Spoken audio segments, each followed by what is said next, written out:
आज हम बात करेंगे माँ शबरी के बारे में कि आखिर शबरी कौन है, वह अपना घर छोड़ कर के जंगल में क्यों रहती है, भगवान श्री रामचंद्र जी शबरी से कैसे मिले और हम अंत में जानेंगे वीडियो के कि माँ शबरी के जीवन से हम क्या क्या सीख सकते हैं। शबरी का जन्म भील जनजाति में हुआ। वो जब युवावस्था में थी तो उनके माता पिता उनके विवाह के अवसर में भोज देने के लिए परंपरा के अनुसार बड़ी संख्या में पशुओं को वध करने के लिए लाए थे। शबरी ने पूछा कि पिताजी, इन पशुओं को यहाँ पर क्यों बांधा है? उनके पिताजी ने बोला कि बेटी, ये आप तुम्हारे शादी में मेहमानों के भोजन के लिए इनको रखे हैं। ये बात सुन कर के माँ शबरी की आंखें भर आई, उनका हृदय द्रवित हो उठा। भोली भाली शबरी सोचने लगी, भला एक कैसा विवाह है जिसमें इतने सारे पशुओं का वध होगा, इससे अच्छा तो विवाह ही न करूं। माँ शबरी के मन में सांसारिक जीवन से वैराग्य उत्पन्न हो गया और वे जंगल की ओर चली गई। भगवान के भक्ति करना चाहती थी, संतों के आशीर्वाद प्राप्त करना चाहती थी, पर उन्होंने मन में सोचा कि भगवत भक्ति में तल्लीन, पावन, पुनीत जीवन जीने वाले संतों के सामने स्वयं को अधम मानने वाली शबरी भला कैसे उनके सम्मुख जाए। संतों के पास प्रत्यक्ष रूप से जानने की हिम्मत नहीं जुटा पाई, इसलिए माँ शबरी रोज चुपके चुपके ऋषियों के आश्रम में जाती और वहाँ साफ सफाई करके लौट आती। ऋषिगण जब अपने शिष्यों के साथ आश्रम से बाहर चले जाते तो शबरी चुपके चुपके आश्रम की साफ सफाई कर देती, संत और शिष्यों के लिए जल भर देती और अन्य प्रकार की सेवाएं करती। जब ऋषिगण वापस आते तो अपने आश्रम को साफ सफाई व अनेक सेवाओं को देखकर अचंभित हो जाते, भला यह सब रोज कौन कर जाता है। एक दिन एक शिष्य ने छिप कर यह पता लगा ही लिया कि उनके आश्रम की साफ सफाई व अनेक सेवाएं शबरी नाम की भील जाति की एक महिला चुपके चुपके कर जाती है। उस शिष्य ने अपने गुरु से कहा, गुरुदेव, भील जाति की यह महिला आश्रम के अंदर आकर यहाँ की पवित्रता को भंग कर जाती है। पर ऋषि तो ऋषि ठहरे। करुणा की प्रतिमूर्ति मतंग ऋषि ने शबरी की निश्चलता, निष्कपटता, समर्पण व भक्ति को देखकर उसे आश्रम के पास ही कुटिया में रहकर भगवत भक्ति करने की आज्ञा प्रदान कर दी। ऋषिवर मतंग ने उसे राम मंत्र से दीक्षित किया और उसकी सेवा व सच्ची गुरु भक्ति व भगवत भक्ति को देखकर कहा, पुत्री, तब मैं सशरीर तो नहीं रहूँगा, पर तुम एक दिन भगवान श्री राम को अपनी आँखों से प्रत्यक्ष देख सकोगी। पल पल भगवान का स्मरण करते रहना, प्रभु बड़े दयालु हैं, वे तुम पर एक दिन अपनी कृपा अवश्य बरसाएंगे। अपने गुरु के मुख से ऐसी वाणी सुनकर, ऐसा आश्वासन सुनकर शबरी की आंखें प्रेम अश्रुओं से भर आई। वे गुरु के चरणों में गिर पड़ी। एक दिन ऋषिवर संसार से विदा हो गए, पर शबरी अपने गुरु के आदेश का पल पल निर्वहन करती हुई अविराम भक्ति करती रही, भगवान के आने की बाट जोहती रही। भगवान तो सर्वत्र है, अंतर्यामी है, सर्वव्यापी है, फिर भला शबरी की निश्चल भक्ति उनसे कैसे छिपी रह सकती थी। भगवान श्री राम तो करुणा निधान है, वे अपने भक्तों के सच्चे प्रेम को देखकर अवश्य द्रवित हो जाते हैं और भक्त पर अपनी कृपा अवश्य बरसाते हैं। माँ शबरी रोज जंगल से बेर लाया करती, उन्हें चखा करती और जो बेर मीठे होते उन्हें अलग अपने प्रभु को खिलाने के लिए रख लेती। जिस मार्ग से ऋषिवर आते जाते थे उसे साफ करके वे निष्कंटक बनाया करती थी। वे भगवान राम का प्रतिपल प्रतीक्षा करती थी और स्वयं को यह भरोसा देती थी कि प्रभु उन्हें दर्शन अवश्य देंगे। वे हमेशा भगवान श्री रामचंद्र जी के आने की प्रतीक्षा करती। उनके हृदय में उमड़ता घुमड़ता प्रेम आँखों से अश्रु बनकर बह जाती।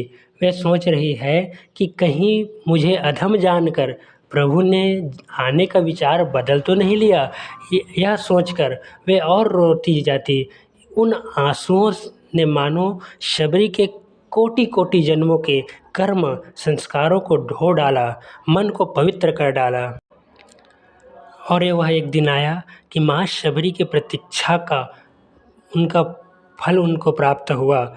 भगवान श्री रामचंद्र जी माँ शबरी के आश्रम पहुँचे। शबरी देखी राम गृह आए, मुनि के बचन समुझ जिय भाए। सरसिज लोचन बाहु विशाल, जटा मुकुट सिर उर्बन माला। श्याम गौर सुंदर दो भाई, शबरी परी चरण लपटाई। माँ शबरी देखती है कि कमल के समान नेत्र और विशाल भुजा वाले, सिर पर जटाओं का मुकुट और हृदय पर वनमाला धारण करने वाले सांवले और गोरे भगवान राम और लक्ष्मण जी को देख करके माँ शबरी उनके चरणों पर लिपट गई। वे प्रेम में मग्न हो गई और उनके मुख से कोई शब्द नहीं निकला। फिर उन्होंने जल लेकर आदर पूर्वक दोनों भाइयों के चरण धोए और फिर उन्हें सुंदर आसनों पर बैठाया। उन्होंने अत्यंत रसीले और स्वादिष्ट कंदमूल और फल ला करके प्रभु श्री राम जी को दिए।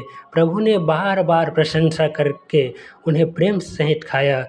फिर वे हाथ जोड़ करके आगे खड़ी हो गई। भगवान श्री रामचंद्र जी को सामने देख करके माँ शबरी के हृदय का जो प्रेम है वो बढ़ने लगा और कहती है कि हे प्रभु, मैं किस प्रकार आपकी स्तुति करूं। मैं तो अधम जाति में जन्म ली हूँ और मुझे कोई प्रकार के आपकी स्तुति करना नहीं आता। उनकी बातों को सुन करके भगवान श्री रामचंद्र जी कहे कि हे भामिनी, मानव एक भक्ति का नाता, मैं तो एक भक्ति के नाता को सबसे श्रेष्ठ मानती हूँ। और फिर भगवान श्री रामचंद्र जी ने माँ शबरी के ऊपर अपनी कृपा बरसाई। नवधा भक्ति भगवान श्री रामचंद्र जी ने माँ शबरी को सुनाया। अब हम जानेंगे कि माँ शबरी के जीवन से हम क्या क्या प्रेरणा ले सकते हैं। पहला, माँ शबरी जो है बालिका होते हुए भी पशुवध जैसे क्रूर, अमानवीय, अधार्मिक परंपरा का विरोध करती है, उसका प्रतिकार करती है। परंपराओं की तुलना में वे अपने विवेक को अधिक महत्व देती है। अनीति का विरोध न करना भी अनीति को बढ़ावा देने के ही समान है।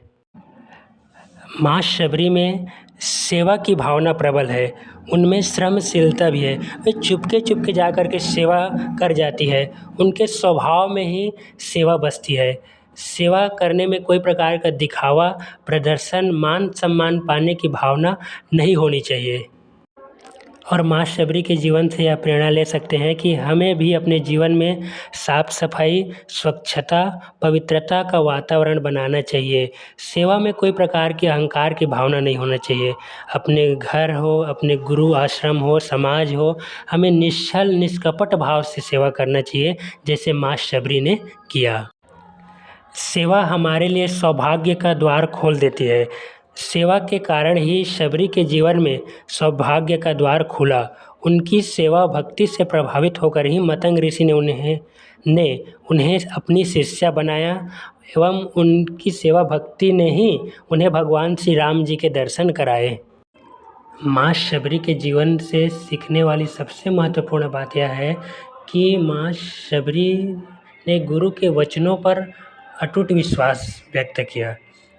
जो व्यक्ति गुरु के वचन पर विश्वास करता है, उनके अनुसार चलता है, उन्हें अवश्य सफलता प्राप्त होती है। इसी बात को माँ पार्वती जी ने भी कहा है, गुरु के वचन प्रतीति न जेहि, सपने हूँ सुगम न सुख सिधि तेहि। शबरी को गुरु के द्वारा दिए गए मंत्र पर पूर्ण विश्वास था। वे उसे नित्य श्रद्धा भाव से जपा करती थी।